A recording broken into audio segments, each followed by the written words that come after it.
My name's Travis. I'm 36 years old, and up until a few months ago, I thought I had a pretty decent life.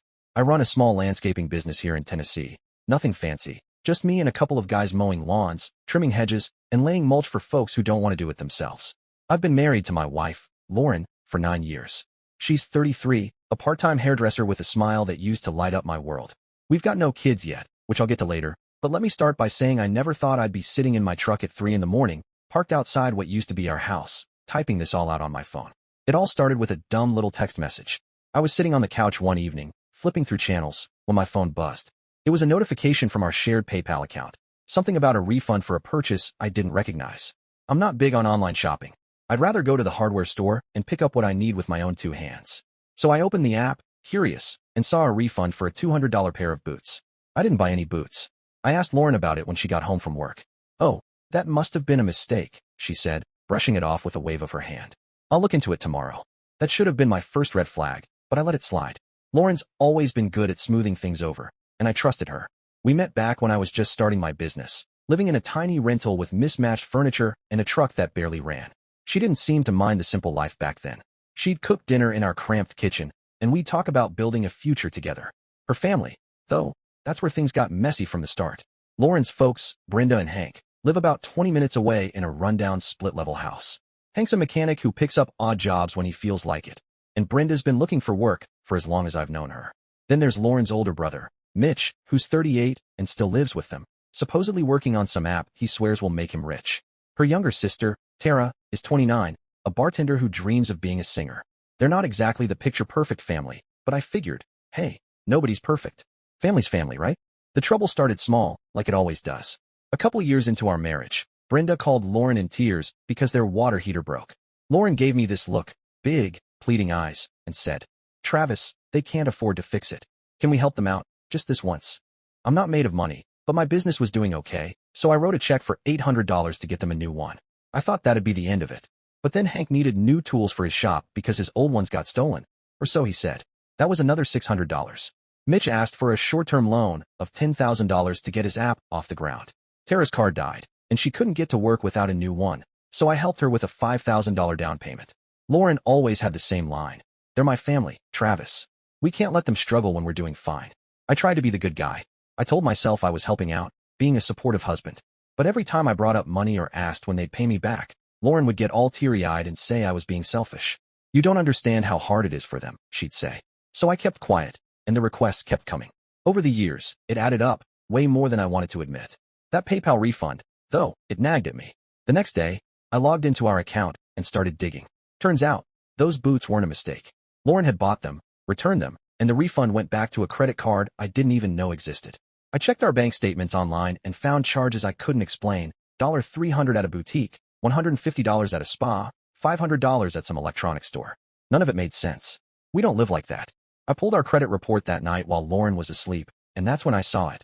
2 secret credit cards in her name, maxed out with over $35,000 in debt. Cash advances, too. Big ones, going back months.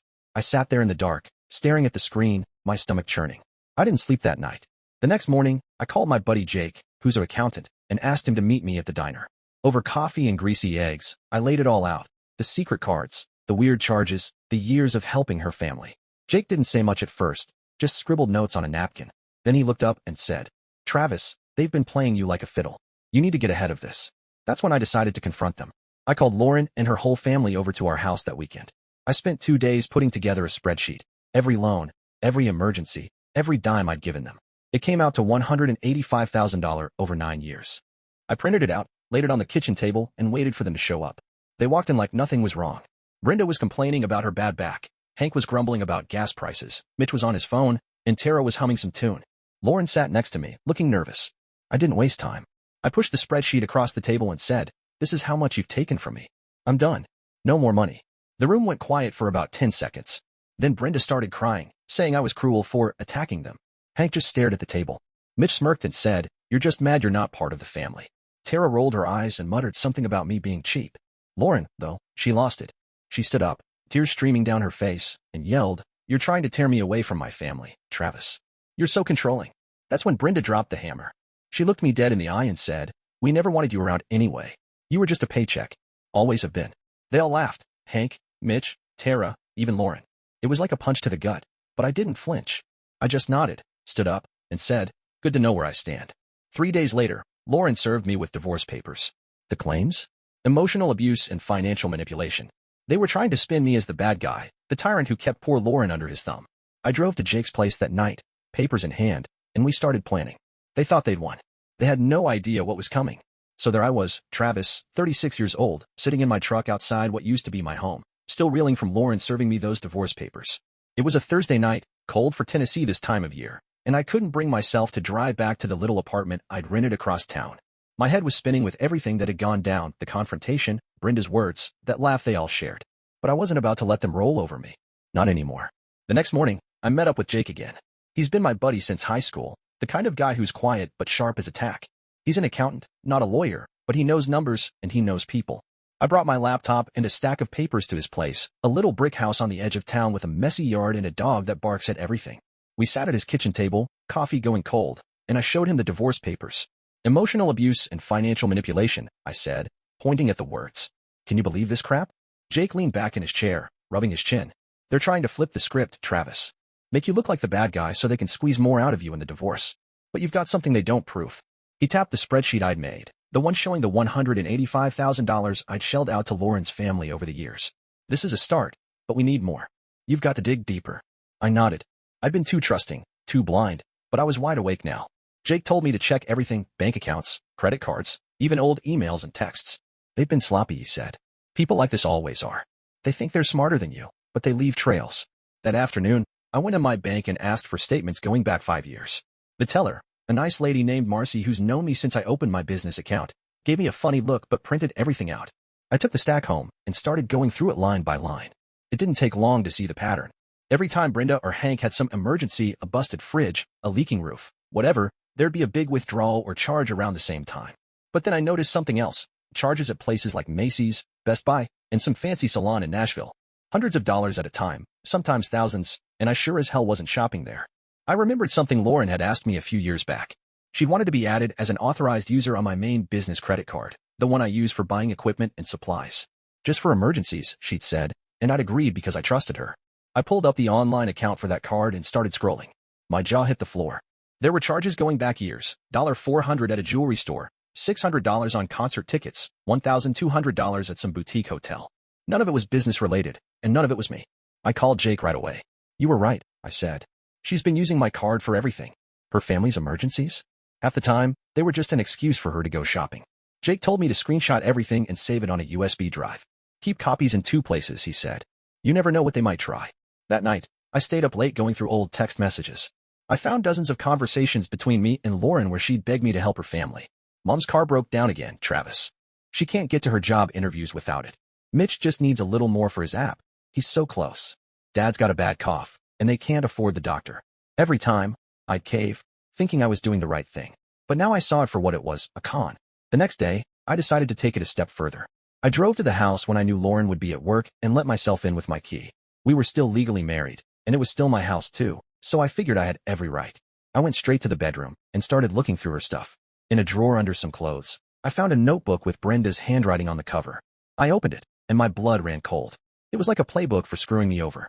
Ask on Fridays when he's tired from work. He won't argue as much, one page said. Bring up kids if he hesitates. He'll feel guilty. Lauren should cry if he pushes back. He can't say no to her tears.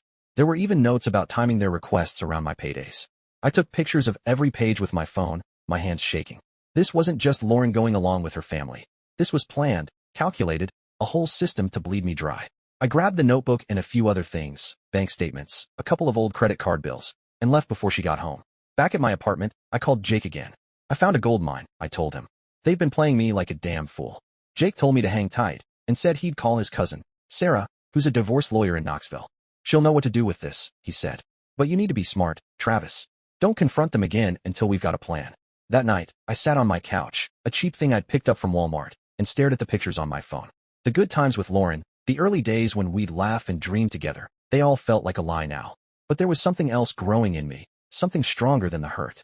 I was mad, sure, but I was also determined. They thought they could take everything from me, my money, my house, my business, and leave me broken. They were wrong. The next morning, Sarah called me. She's a no-nonsense type, all business, and she didn't sugarcoat it. "You've got a strong case, Travis," she said after I emailed her all the evidence. "They're trying to paint you as the abuser, but this notebook and the financial records blow their story out of the water. We're going to hit them hard." For the first time in weeks, I felt a flicker of hope. I wasn't just some sucker anymore. I was fighting back. They had no idea what was coming. After finding that notebook in Lauren's drawer, the one with her mom Brenda's handwriting spelling out how to squeeze every dime out of me, I knew I couldn't just sit around feeling sorry for myself. My buddy Jake and his cousin Sarah, the lawyer, were on my side, and they were helping me build a case to protect what was mine. But knowing the truth and doing something about it are two different things. I had to start cutting the strings Lauren and her family had tied around me. The first step was the money. Sarah told me to lock down all my finances, bank accounts, credit cards, everything. "They've been treating you like their personal piggy bank," she said over the phone. "You need to stop the bleeding now." So I drove to the bank the next morning and sat down with Marcy, the teller who's been helping me for years. I told her I needed to freeze all the joint accounts I had with Lauren and remove her as an authorized user on my business credit card. Marcy gave me a sad smile and said, "I'm sorry you're going through this, Travis. Let's get it taken care of." It took about an hour, but by the time I left, Lauren couldn't touch my money anymore. I opened a new personal account in my name only and transferred what was left of our joint savings, about $8,000, which wasn't much considering how much I'd been shelling out to her family. The business account, thank God, was still in my name alone, and Lauren had never been on it. That was one thing I'd done right from the start. That afternoon, my phone started blowing up. Lauren called me 6 times in a row, leaving voicemails when I didn't pick up. "Travis, what the hell is going on?" she said in the first one, her voice all shrill and panicked. "I tried to buy groceries, and my card got declined. How am I supposed to eat?" By the third voicemail, she was screaming, "You're trying to starve me out, you controlling jerk. I can't believe you do this to me." I didn't call her back. Instead, I texted her, "You've got your hairdressing job. Use that money. Or ask your family. They're so tight-knit, right?" Then I blocked her number. Next, I had to deal with the loans. Over the years, I'd given Lauren's family a ton of cash, $185,000, according to my spreadsheet. Some of it was just handouts, but for the bigger amounts, I've been smart enough to get them to sign IOUs. Mitch's $10,000 for his app, Tara's $5,000 for her car, a couple of $3,000 emergency loans to Brenda and Hank. They'd all scribbled their names on pieces of paper promising to pay me back. Of course, they never had. Sarah told me to call those loans in. "They signed agreements," she said. "Legally, they owe you that money. Give them a deadline to pay up." So I wrote up a letter for each of them, demanding repayment within 30 days. I listed the amounts, attached copies of the IOUs, and had Jake look it over to make sure it was airtight. Then I drove to their house, a sagging split level with peeling paint and a yard full of weeds, and dropped the letters in their mailbox. I didn't knock or stick around. I just got back in my truck and left. 2 days later, Hank showed up at my apartment. I was cooking dinner, nothing fancy, just some spaghetti and sauce from a jar, when I heard banging on the door. I opened it, and there he was, red-faced and reeking of beer. "What's this garbage?" he yelled, waving the letter in my face. "You think you can come after us like this? You're ruining our family." I stayed calm, pulled out my phone, and started recording. "Hank," I said, "you signed that IOU. You owe me $6,000. Pay it back, or I'll see you in court." He kept yelling, calling me every name in the book. "You were never one of us, Travis. You're just a greedy son of a gun who's jealous of how close we are." I didn't argue. I just kept recording and said, "You're right, Hank. I was never family. I was just your wallet. Now I want my money back." He stormed off, still cursing, and I saved the video to my cloud drive. Sarah was going to love that. The next thing I had to handle was their house. See, I'd been helping Brenda and Hank with their mortgage payments for years, $200 a month, straight out of my pocket. They'd fallen behind before I stepped in, and Lauren had begged me to help so they wouldn't lose the place. But after finding out how they'd played me, I stopped sending the checks. I called the bank that held their mortgage, a different one from mine, and confirmed they were 3 months behind. Foreclosure was already in the works. I didn't have to do a thing. I just stopped bailing them out, and the consequences were coming for them. That night, Brenda showed up at my landscaping office. I was finishing up some paperwork when she walked in, tears streaming down her face. "Travis, how could you do this to us?" she sobbed. "They're going to take our house. Mitch will be homeless. Don't you care about your family?" I leaned back in my chair and pulled out my phone again. "Brenda," I said, "remember when you said I was just a paycheck? That I was never family? I've got it all written down in that notebook you left at my house." Her eyes went wide, and she stopped crying real quick. "You taught me what family really means," I said. "I'm done being your safety net." She left without another word, and I locked the door behind her. I wasn't angry anymore, not like I'd been at first. I was just tired of being used. Sarah called me later that night with an update. Lauren's lawyer had sent over their divorce demands, half my business, the house, and alimony to support her and her parents, claiming they'd been dependent on me. Sarah laughed when she told me. "They're dreaming," she said. "With the evidence we've got, the notebook, the bank records, the IOUs, they don't have a leg to stand on." For the first time in a long time, I felt like I was in control. I wasn't just reacting anymore. I was making moves. Lauren and her family thought they'd keep bleeding me dry, but they didn't know I'd been documenting everything. They thought I'd roll over and take it. They were wrong. I went to bed that night in my little apartment, the hum of the fridge the only sound, and I slept better than I had in months. The fight wasn't over, but I was ready for it. I'm Travis, 36 years old, and I've been fighting to take my life back from my soon-to-be ex-wife Lauren and her freeloading family.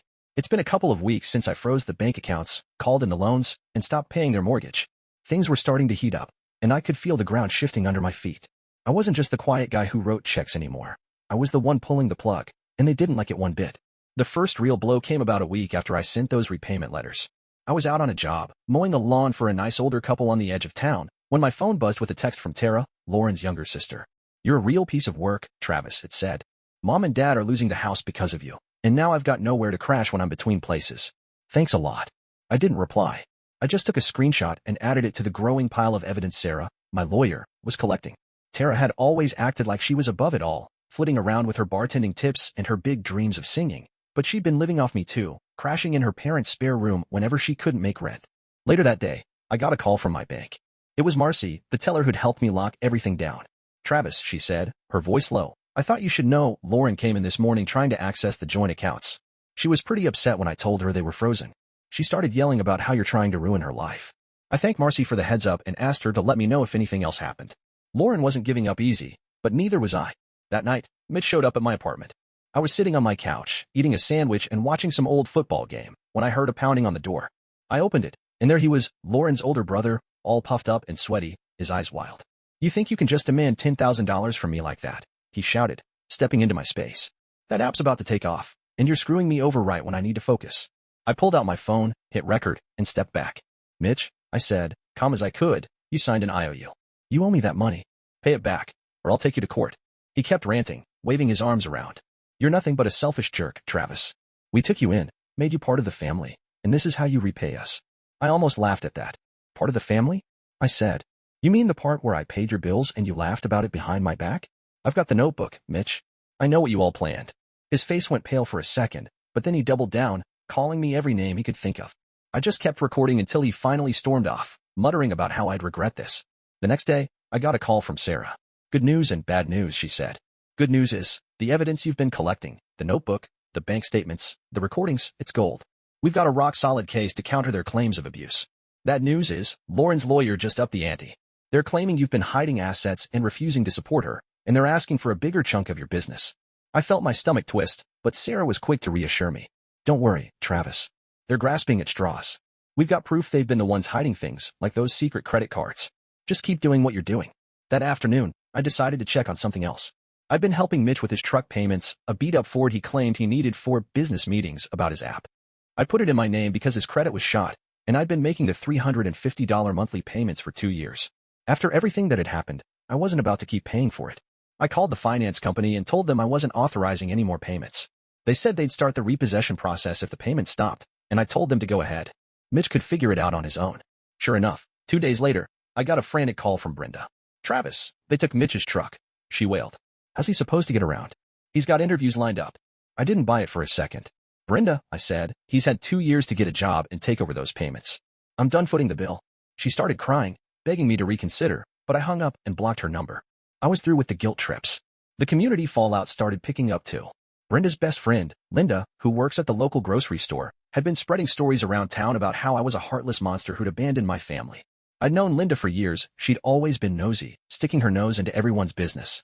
I ran into her at the gas station a few days later, and she gave me this smug look. "Heard you're leaving Lauren high and dry," she said, loud enough for the guy at the next pump to hear. I didn't take the bait. "Linda," I said, "you might want to ask Brenda about the $185,000 I gave them over the years. Or the secret credit cards Lauren used to buy herself stuff while I was paying their bills." Her smirk faded, and she didn't say another word. That night, I sat down with Jake at his place to go over everything. He'd been my rock through all this, and I needed his advice. "They're falling apart, Travis," he said, cracking open a beer. "You've cut off their money, and they don't know how to function without you. Just keep your head down and let Sarah handle the legal stuff."